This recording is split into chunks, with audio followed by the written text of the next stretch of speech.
가산 요소들을 하나하나 보시는데 첫 번째 구매자가 부담하는 수수료 및 중개료. 이 대표적인 것은 밑에 있는 오퍼 수수료입니다. 이건 이제 실무적인 표현인데 나올 수 있는 말이에요. 그래서 알아두시는데 오퍼 수수료는 누가 받는 수수료예요? 여러분 이런 말 압니까? 오파상? 옛날에 참 이런 표현 많이 썼는데 우리 아빠 오파상이야 이랬단 말이에요. 옛날에 오파상 하면 저기 무역협회 쪽이 삼성역 그 근처에 그 오파상 그 오피스들이 많이 있고 그랬었어요. 오파상이 뭐게요? 이 참 이게 웃긴 표현인 게 이 오퍼 이 영어예요. 오퍼 이게 상이랄 때 상 영어와 한문이 합쳐진 아주 국적 불분명의 그 오퍼상 이거예요. 오퍼상. 근데 이제 그렇다고 가서 사람들한테 오퍼상이세요. 그럼 재수 없다 그래요.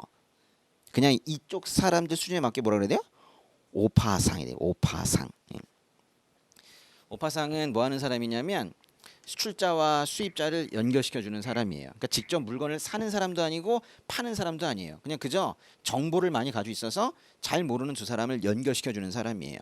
둘이 몰라 수출자 수입자 중간에 제가 연결시켜 주고 나서 물건이 하나 갈 때마다 100만 원이 갈 때마다 저한테 10,000원씩 주기로 하는 거예요.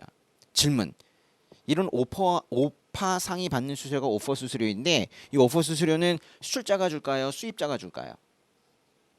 제가 오파상이면 누구한테 받고 싶을까요? 양쪽에서 받고 싶지. 팔아줬다고 사줬다고 감사하다고 우린 둘이 몰랐는데 연결시켜줬다고 얼마나 감사하겠어요. 그렇죠? 이제 받는 거죠. 그렇죠? 근데 보통 수출자한테서 많이 받아요. 왜냐면 파는 게 힘들잖아. 근데 팔아줬잖아. 이게 좋죠. 근데 이제 이렇게 하다가 둘이 친해졌어. 그럼 이제 따로 이메일을 보낸다고. 이제 우리 저 사람 빼고 하자. 어차피 친해졌는데 매번 그 100만 원 거래될 때마다 10,000원씩 그렇게 주는 거 좀 너무 아깝지 않느냐. 그래서 이제 언젠가부터 저한테 연락이 안 오는데 뭔가 둘이 거래는 하고 있는 것 같아. 그럼 저 화나죠. 그럼 제가 어떻게 할까요? 거래를 끊어놓을 수 있을까요? 못 끊어놓죠. 그러니까 오파상은 연결시켜주고 나서 우리 그런 표현 쓰잖아요. 팽 당한다고 토사구 팽. 그래 될 수 있어요. 예. 진짜 그래서 능력 있는 오파상들은 어떻게 일하게 해요? 저 이 술자가 있잖아요. 이 사람 영업을 엄청 열심히 해요. 그래가지고 이 사람을 여기만 연결시키는 게 아니라 여기도 연결시키고 저기도 연결시키고 저기도 연결시키고 다 연결시켜줘요. 그래서 이 사람이 만약에 저 몰래 요 둘이 몰래 하면 나머지를 다 끊어버려요. 그게 힘인 거예요. 그래서 오파상들을 쉽게 못 끊게 합니다. 근데 하나만 연결시켜주고 나면 당연히 끊깁니다. 누가 그걸 중간에 계속 수수료를 주면서 하겠어요. 그러니까 이 오파상이 받는 오파 수수료는 이걸 주지 않으면 이 거래는 없는 거예요. 이걸 뭐라고 하냐면 거래의 필수 비용이라고 하는 겁니다. 거래 필수 비용은 당연히 가격의 한 요소가 되어야 한다는 게 관세법의 태도예요. 그래서 보시면은 오퍼 수수료는 가산 요소예요. 이거는 과세 대상입니다. 여기에서 말하는 구매자가 부담하는 수수료와 중개료의 대표적인 것이 바로 오퍼 수수료예요. 외워주세요. 오퍼 수수료는 가산 요소, 다른 말로 과세 대상입니다. 그런데요, 여기 위에 표현이 정말 독특해.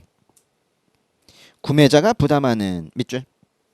이 말이 왜 붙었냐는 거예요. 우리 과세평가에서 구매자는 누구예요? 수입자를 말하는 거거든요. 수입자가 부담하는 뭐 수수료. 보통 이 오퍼 수수료 같은 것들은 수출자가 많이 부담을 합니다. 네, 팔아줘서 감사합니다 하면서 이제 거기서 준다고. 그래서 수출자에게만 오퍼 수수료를 받아도 오파상은 양쪽을 연결시켜 주는데 이거를 수입자가 제가 드리겠습니다. 이번 수수료는 제가 내겠습니다. 그래가지고 만약에 수입자가 부담을 했다면 그것도 과세 대상이 된다는 거예요. 근데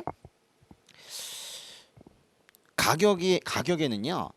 만약에 저걸 구매자가 아니라 판매자, 여긴 판매자라고 하면 과세평가에서 수출자인데요. 만약에 수출자가 오퍼 수수료를 냈다면은 그건 이미 가격에 포함되어 있지 않을까? 아니 수출자가 가격을 제시할 때 얼마에 팔겠다 할 때 자기가 물건 가격을 할 때 내가 저 수출자에게 오파상에게 내가 오퍼 수수료도 줘야 되니까 그것도 원가에 집어넣자. 이래가지고 이미 수출자 즉 판매자가 수수료를 부담했다면 그건 이미 가격에 들어가 있어요. 그게 안 들어가 있다면 그 수출자는 자선사업가지 사업가가 아닐 거예요. 그렇죠? 그러니까 그걸 만약에 구매자가 따로 부담했다면 이건 좀 독특하다는 거예요. 구매자가 오히려 부담했다면 그거는 수출자가 제시한 가격에 들어가 있지 않아. 그래서 이건 적극적으로 더해줘야 되는 거예요.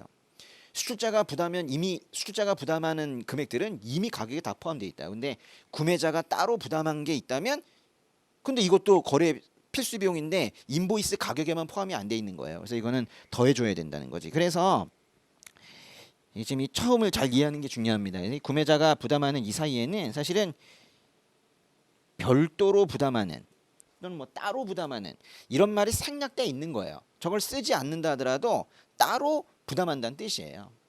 이미 가격에 포함되어 있는 걸 또 더하면 중복과세지. 근데 이거는 인보이스 가격에 포함되어 있지 않기 때문에 더해준다는 뜻이에요. 거기 이제 수수료와 중개료가 있는데 그 수수료의 대표적인 것은 오퍼 수수료이고 이 중개료라는 건요 또 마찬가지로 양쪽을 중개한 거예요. 그런데요 이 수수료라는 말이 나오잖아요. 수수료라는 말 동그라미 미안해 중개료란 말이 나오게 되면 이거는요 좀 이렇게 좀 과감하게 표현하면 무조건 가산하세요. 가산한다는 것은 무조건 과세하시면 돼요.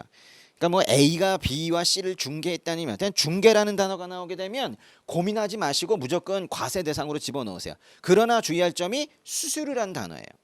수수료 중에서 아닌 게 있거든. 비과세 대상인 게 있거든. 그게 바로 그 다음에 나오는 구매 수수료라는 거예요. 그러니까 여기서 이 두 개 표현을 잘 구분해야 돼. 밑에 있는 오퍼 수수료는 과세 대상 수수료인데 구매 수수료는 과세 대상 수수료가 아니에요. 이거는 제외한다. 제외한다가 뭔 뜻이겠어요? 제외한다. 이게 지금 가산 요소이냐 아니냐는 거기 때문에 제외한다라는 말은 이거는 가산하지 않는다 이런 말이겠죠. 가산하지 않는다는 것은 구매 수수료는 비과세라는 뜻이에요. 이건 비과세죠. 비과세. 그러면요. 어떤 수입자가 돈을 부담을 하는데 그게 중개료래. 그럼 과세 대상이 되는 거예요. 또 이제 수수료 자기의 어떤 지불한 돈이 있는데 구매자가 지불한 수수료가 있는데 그게 만약에 5% 수수료로 결정이 나게 되면 가격에다 더해가지고 세금을 더 많이 내게 되니까 만약에 수입자 입장에서 자기가 어떤 수수료를 지급을 했다면은 그 수수료가 구매 수수료이기를 바랄 거예요. 그 돈은 비과세니까 세금을 계산하지 않으니까. 구매 수수료가 그래서 뭔지가 중요해요. 그러니까 어떻게든 그 구매자들은요, 수입자들은 저 요번에 지불한 수수료는 구매 수수료입니다. 이렇게 말하고 싶어해요. 그럼 이제 세관에서 뭐라 그러겠어요? 아닌데? 오퍼 수수료 같은데? 함부로 단정 짓지 마. 이렇게 얘기하겠죠. 그래서 구매 수수료라고 정의 내리기는 요건이 매우 복잡해요.